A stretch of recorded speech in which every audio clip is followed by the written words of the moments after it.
Vous voyez ces petits points verts ici, lorsqu'ils sont cassés, les cours ont tendance à aller plus bas, comme ici, ou encore comme là. On va voir si on peut gagner de l'argent avec une telle stratégie, surtout que regardez, cela vient de se produire. Salut, c'est Trado, content de vous retrouver pour la mise à jour de l'analyse technique du CAC 40 avec une séance qui finit étale et laissez-moi vous dire que pour avoir vécu en temps réel sur les réseaux sociaux l'attaque israélienne sur l'Iran, on pouvait s'attendre à bien pire et on s'en sort extrêmement bien avec une séance qui a mal commencé. Lorsque on a ouvert, on était à moins 1% environ. Et finalement, on termine à l'équilibre à mesure que l'on se rend compte que tout a été fait finalement pour préserver l'escalade dans la région et contre toute attente, c'est une bougie verte qui signifie qu'on a clôturé plus haut que l'on a ouvert. Bon, c'est pas terminé non plus, puisque le Nasdaq, par exemple, a perdu en clôture vendredi 2% suite à apparemment à une nouvelle attaque dont on ne connaît pas avec certitude l'origine, Israël, les États-Unis sur une base des proxys de l'Iran. Enfin bon, bref, méfiance quand même. Et l'idée, c'est que pour l'instant, jusqu'à preuve du contraire, le support des 79, 78, 70, 0, 79, 00 tient. J'ai quand même statistiquement l'obligation de vous dire que normalement, on va chercher la médiane de la fourchette dans le rouge ici beaucoup plus souvent qu'on ne le fait pas. Donc attention, on peut avoir un accès de faiblesse. D'autant que l'on est toujours confiné à l'intérieur de ce petit canal là dont on n'est pas sorti. Et à partir de là, eh bien par définition, tant que un canal n'est pas cassé, il est actif. La tendance immédiate, par contre, elle, pour le coup, elle est neutre. On est au-dessus de la M7, mais elle descend encore. La tendance générale, elle est baissière, puisqu'on est en dessous de la M20 qui descend. La tendance de fond, elle est haussière, puisqu'on est au-dessus de la M50 qui monte. Donc la tendance de fond est préservée. La tendance de long terme également est préservée, puisqu'on est au-dessus de la M200 qui monte. Bref, tout cela pour dire qu'a priori, au-delà des gesticulations de court terme, on n'a rien remis en cause sur le fond qui reste quand même singulièrement haussier. On avait également testé quelque chose sur la séance précédente et c'est absolument pas invalidé. On avait expliqué, j'en parle parce que si d'un jour sur l'autre, on a tendance à oublier ce qu'on a testé le coup d'avant et on est toujours dans les clous. Je vous ai expliqué que lorsque l'on réintégrait les bandes de Bollinger, comme on l'a fait ici, et que l'on reconquérait oui, la M7, normalement, on a près de 8 chances sur 10 d'aller chercher la M20 derrière. Donc, c'est toujours dans les tuyaux, ça. Donc, attention, si vous spéculez à la baisse, le timing, il n'est pas forcément le meilleur, là. À noter également au niveau des indicateurs techniques qu'il n'y a rien de neuf. C'est pour ça que je vous emmène du côté des données hebdomadaires, puisque là, il y a quelque chose qui pourrait vous intéresser puisqu'on a un signal baissier sur les données hebdomadaires. Alors, le test aujourd'hui porte sur le SAR. Comme vous pouvez, le SAR a été cassé la semaine dernière. Alors, c'est un peu vieux, ça, de la semaine dernière, mais c'est encore mieux, j'ai envie de dire, parce que cette semaine, on a clôturé en hausse. Et donc, ça nous permet, si on veut spéculer à la baisse sur la base de la cassure du SAR, de rentrer à meilleur prix, puisqu'on a rebondi un petit peu. Et j'ai mis un filtre, je veux que les signaux soient donnés alors que l'on est au-dessus de la M50, ok, comme actuellement. Ça veut dire que je veux que la tendance de fond soit aussi. Donc, je vais donner quelques exemples. Regardez ici. Le signal a été donné sur cette bougie. Ok, on a cassé le SAR. Le SAR, c'est les petits points verts. Vous voyez, on a cassé le SAR. Ils sont devenus, oui, on a basculé le SAR. Il est devenu rouge.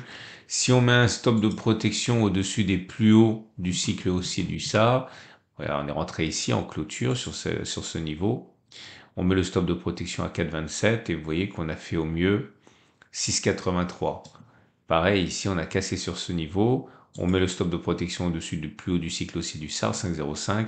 Et on a fait 5,45. Dans les deux cas, vous voyez, non seulement on a clôturé plus bas que la clôture qui a déclenché le signal, mais en plus on a fait la même distance au stop de protection vers le bas. Attention, je le répète, stop de protection en clôture au-dessus des précédents sommets. Ouais, je vais vous montrer un exemple. Donc là, par exemple, on n'en tient pas compte parce qu'au moment où ça s'est produit, on était en dessous de la moyenne mobile à 50 périodes. La tendance de fond n'était pas haussière. Voilà, par contre, c'est bon. Vous voyez, le signal a été donné ici. On met un stop de protection au-dessus des plus hauts par rapport au cycle haussier du SAR. C'est ici, là. Et vous voyez, la distance a été parcourue par le bas, sans aucun problème. Là, par contre, ça n'a pas du tout fonctionné sur cette bougie ici. Le signal a été donné en clôture ici. Si on met le stop de protection au-dessus des précédents sommets, là, 4,15, eh bien, on voit qu'on n'a pas réussi, on a réussi à clôturer plus bas, 1,82, mais on n'a pas réussi à faire 4,15 vers le bas. D'ailleurs, je me suis trompé, j'ai mis un pouce rouge. Donc, en fait, le résultat que je vais donner, il est meilleur que celui que j'ai calculé, puisque là, c'est une erreur, ça a fonctionné, c'est un pouce vert et un pouce rouge. Regardez ici, là, c'est pareil. Ok, si on met le stop de protection à 1,80, on voit qu'on n'a pas réussi à clôturer plus bas et on n'a pas réussi à faire la distance au stop de protection. On a été déclenché ici en clôture. Ok.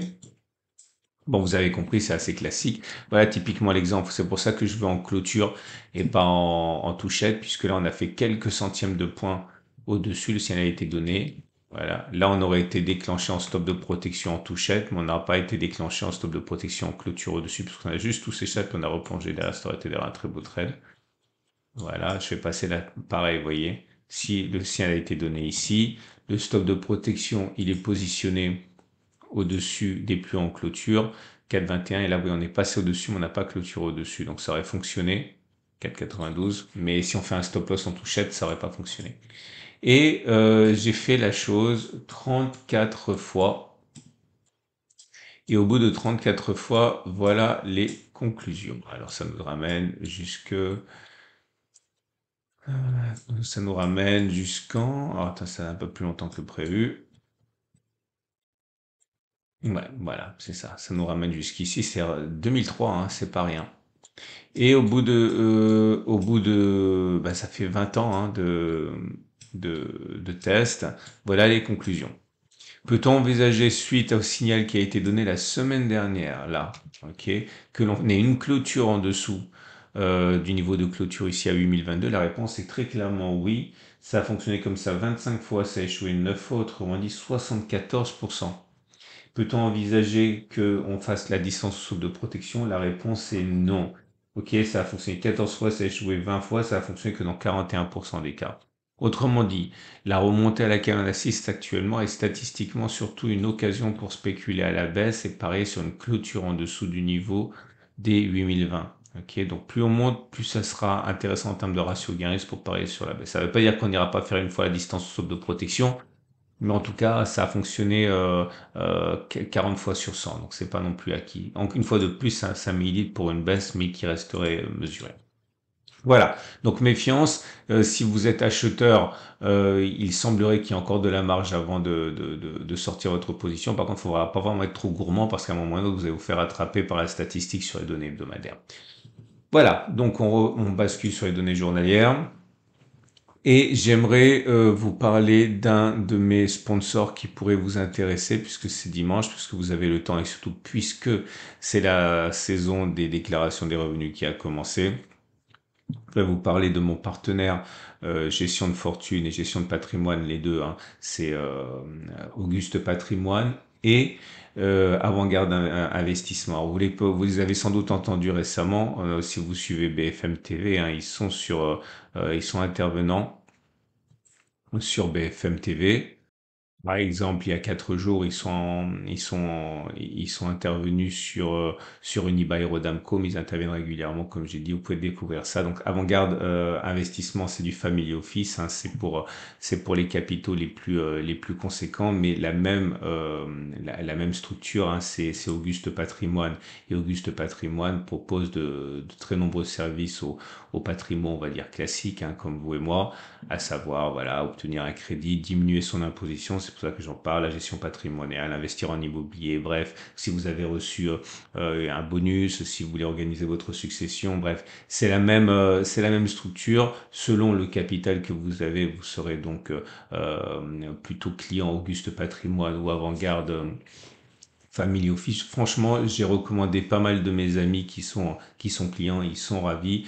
Si vous voulez découvrir ça, donc vous avez déjà le site qui est là.